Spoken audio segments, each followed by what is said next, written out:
Roronoa Zoro, célèbre épéiste, premier membre de l'équipage des Mugiwara, premier à avoir rejoint Luffy dans sa conquête du One Piece.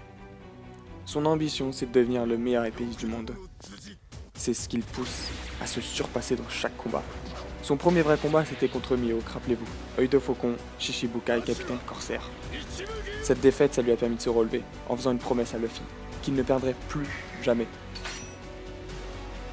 Et ça lui a permis de s'acharner encore plus à l'entraînement, un entraînement rude et intensif qu'il s'inflige pour devenir le meilleur des meilleurs. Au fil du manga, Zoro, il n'a pas vraiment changé. Il a toujours une classe et un charisme hors du commun. Mais physiquement, il a changé. Sa puissance, elle a changé. Ses techniques, elles ont changé. Aujourd'hui, il a 21 ans. Et il est voué à être le bras droit de Luffy. Dans cette vidéo, je vais parler de l'évolution de Roronoa Zoro, un membre des Supernova, alors qu'il n'est pas capitaine. Il n'est même pas capitaine. Sa prime s'élève à 320 millions de berry.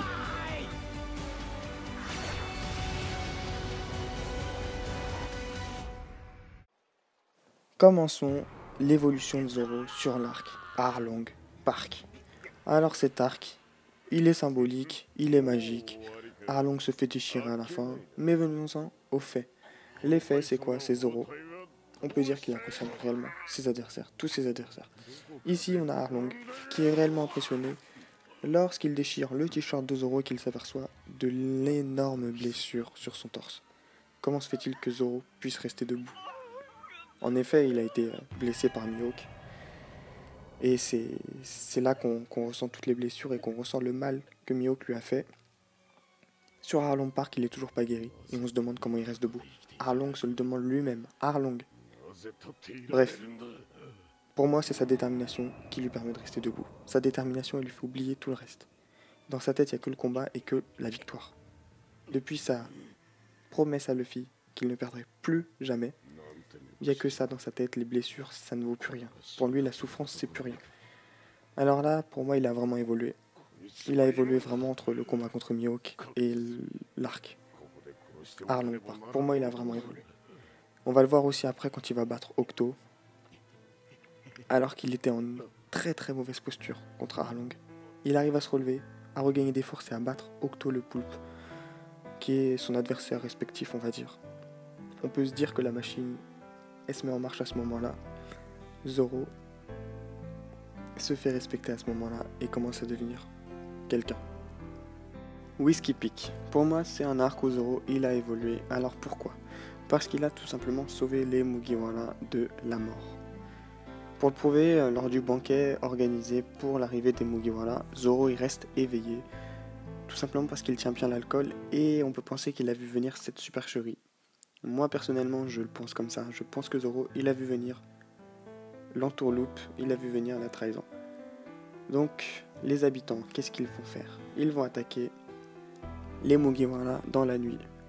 Et les habitants, on le sait, on le reconstitue, c'est Baroque Works, l'organisation du terrible crocodile. Donc Zoro, il va faire quoi? Il va attaquer ses habitants, il va ainsi sauver l'équipage. On peut clairement penser qu'à ce moment-là, Zoro, il prend le rôle de capitaine. C'est un mot fort, mais pour moi, il a réellement pris les rênes du bateau et il a clairement sauvé l'équipage en restant éveillé. Bon, après Whiskey Peak, Zoro et l'équipage, ils arrivent sur Alabasta pour sauver le royaume de la princesse Vivi. Alors, qu'est-ce qui va se passer à Alabasta? Zoro, il va beaucoup évoluer. Alors, je m'explique, Zoro, il va comme chaque membre de l'équipage affronter un adversaire. Zoro va affronter un des meilleurs, Mr. One, l'homme acier avec toutes les parties de son corps qu'il peut affiner telle une lame de cuisine, de couteau de cuisine. Qu'est-ce que va faire Zoro? Il va s'infliger une terrible défaite dans le début du combat face à Mr. One, fidèle serviteur de Crocodile, le Shichibukai, capitaine corsaire en titre. Zoro, qu'est-ce qu'il va faire? Il va se relever comme d'habitude, comme à son habitude, il va se relever. Il va repenser à ses leçons lorsqu'il était plus petit, plus jeune. En un seul coup, il va terrasser. Oui, en un seul coup, il va terrasser Mr. One. Et c'est la première fois qu'il va trancher l'acier. Alors oui, on peut le dire. Zoro devient de plus en plus fort et commence à faire peur. Et il se débarrasse de son adversaire en un seul coup. La puissance. Je vais aller un petit peu plus vite pour l'arc Skypiea. Donc le principal à retenir, c'est que Zoro il va créer une technique avec un calibre 36 à un sabre, un calibre 72 à 2 sabres et un calibre 108 à 3 sabres.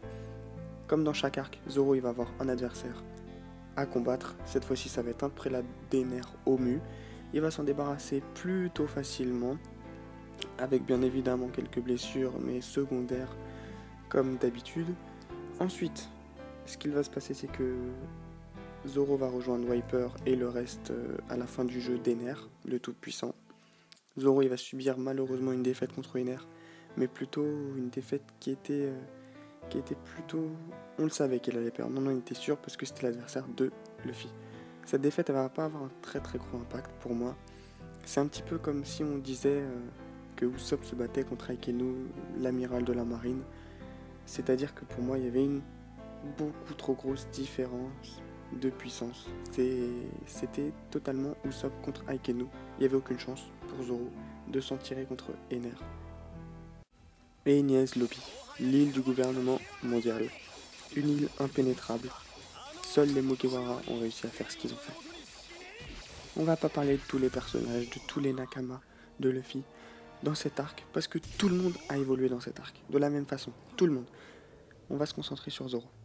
Zoro il s'est battu contre l'homme girafe Kaku, qui avait ingurgité un fruit du démon, on va dire quelques heures avant, et qui s'en est servi la première fois contre Zoro Roronoa, notre sabreur.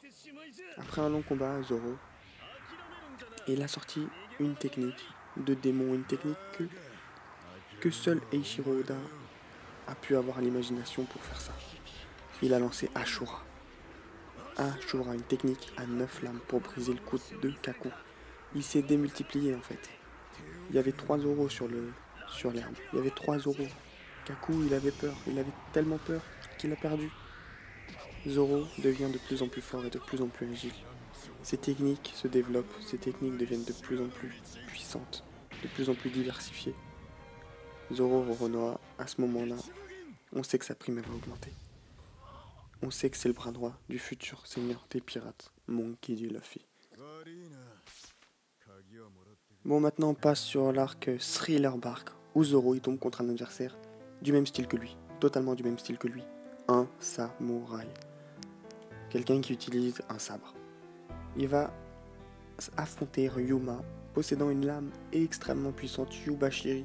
Alors je ne sais plus si c'est dans les 12 meilleures lames ou dans les 21, mais il me semble que c'est dans les 21, j'en suis même sûr, oui, ça doit être dans les 21.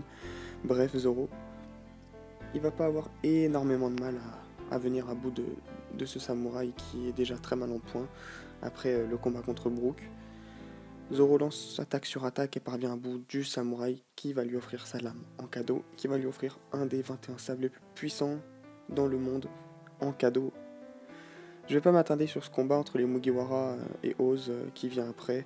La seule chose à retenir, c'est qu'on a pu voir une belle attaque en équipe avec Franky, Zoro, Sanji et Usopp, il me semble, plus Robin et Chopper, qui ont renforcé des liens entre les Mugiwara et pour moi ça a renforcé chaque membre. Et selon moi, c'est vraiment l'obtention d'un nouveau sabre pour Zoro qui le fait évoluer de plus en plus et aussi d'avoir battu un samouraï. À la fin de l'arc, après la défaite de Gecko Moria face à Luffy, Kuma arrive sur l'île. Kuma, le capitaine corsaire, le Shichibukai. Et il va rencontrer Zoro. Et oui, il va rencontrer Zoro. Et Zoro, qu'est-ce qu'il va lui demander? Il va le supplier d'épargner tous ses amis. En échange, il va s'infliger toute la douleur de Luffy, toute la douleur qu'a ressenti Luffy, dans son corps pour sauver l'équipage.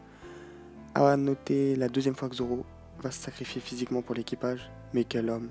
Il encaisse la douleur comme un certain Barbe Blanche, il reste debout comme un certain Edward Newgate, l'adversaire de Goldie Roger. À ce moment-là, Zoro, il nous prouve tout simplement qu'il est prêt à mourir pour Luffy et c'est beau, c'est très très beau. Ça nous prouve vraiment que Zoro a mûri, a grandi et est devenu un homme, un vrai. L'archipel Sabaody. L'île qui a été à la fois un cauchemar et un rêve pour les retrouvailles. Ça a été très dur en émotion pour tout le monde, pour tous les lecteurs de One Piece. En effet, c'est à ce moment que chaque membre de l'équipage a été envoyé dans des endroits différents avec le coussinet de Kuma. Pendant que le fils remettait de la mort de Ace, RIP Ace. Chaque membre de l'équipage a bénéficié de 2 ans, y compris Luffy, pour s'entraîner. Zoro a alors supplié Mihawk de l'entraider. Il a alors développé des capacités inédites, des techniques de folie. Il a amélioré son fluide perceptif et offensif pour être à la hauteur du nouveau monde. En revenant sur l'archipel, on capte direct la puissance. Zoro et Sanji mettent à terre un pacifista alors qu'avant Ellipse, il le touchait même pas, il l'effleurait même pas. Ils étaient totalement impuissants. Suite au retour sur l'archipel, ils sont des monstres. Bon, maintenant on va aller sur l'île des hommes poissons et on va encore une fois voir l'évolution d'Oro à Zoro 2 ans plus tard après Ellipse. Il va terrasser Oddie Jones en un seul coup et sous l'eau en un seul coup, il terrasse Oddie Jones. C'est à partir de ce moment pour moi que Zoro se démarque de Sanji. On peut penser qu'Eiichiro Oda l'a fait volontairement avec les événements qu'on a vus sur l'île de Big Mom dans la bataille qui se prépare. On va parler de l'affrontement entre Zoro et Yuzu. Il n'y a pas eu énormément de choses à dire à part que Zoro, il l'a battu avec des techniques inédites aussi. Bon, bien sûr, il utilise toujours des techniques qu'on a déjà vues, un Demon Slash, un Calibre 36, etc. Mais il bat un adversaire qui a des sables comme lui. Bon, il brise facilement ses sables. On se retrouve sur Dressrosa, la destination, la dernière de cette vidéo. Zoro, il va affronter un adversaire vraiment de taille. Pika, titulaire du Ishinomi, fruit de la pierre, qui fait de lui un homme pierre, bien évidemment. Zoro, il impressionne tout le monde lorsqu'il aide à passer Bartolomeo et Robin. En stoppant Pika avec une technique à 3 lames Santoreo, il le blesse au passage. Ensuite, comme dans chaque combat, Zoro encaisse beaucoup de coups, mais décide d'en finir. Il explose Pika malgré son corps fluidifié. Zoro utilise Sanzen Sekai et termine le combat en un coup. Pour conclure la vidéo, Zoro, comme chaque membre de l'équipage, il est devenu très fort. Mais je dirais plus que les autres, même si Luffy il a vraiment extrêmement progressé. Il a développé le haki, il a renforcé son corps, ses techniques. Et n'oublions pas que Zoro est un des supernovas alors qu'il n'a aucun fruit du démon et il n'est pas capitaine. Zoro pour moi c'est le second de l'équipage et je remercie Oda de nous faire rêver chaque jour avec One Piece. J'espère que la vidéo elle t'a plu. La prochaine, ça sera une théorie sur l'avenir de Zoro. Moi, je te laisse et je te dis bonne journée à toi.